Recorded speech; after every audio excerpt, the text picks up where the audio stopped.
We begin with breaking news. Do not expect a concession speech from longtime Senator Bill Nelson. In a race drawing national attention, his campaign manager says there will not be a recount. Actually, there will be a recount to decide if he or Governor Rick Scott won that Senate seat. Again, there will be a recount.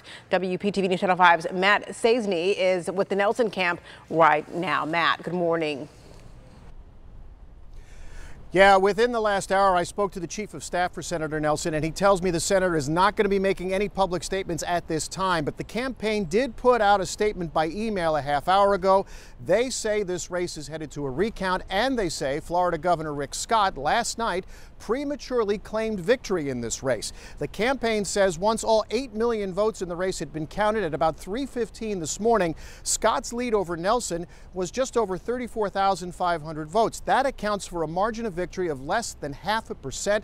And according to the Nelson campaign, that means an automatic recount under state law. So now what happens? The campaign says all 67 supervisors of elections in all 67 counties in Florida must now go back, recount all their ballots. The Nelson campaign says they intend to have observers in all those counties to look for what they call irregularities, mistakes, and unusual partisan activities. So apparently it is very clear Senator Nelson not willing to concede anything in this race and digging his heels in for a recount in the race for Senate. Nelson, of course, looking for his 4th term in the U.S. Senate representing Florida. We're live in Orlando. Matt Saisney, WPTV News Channel 5.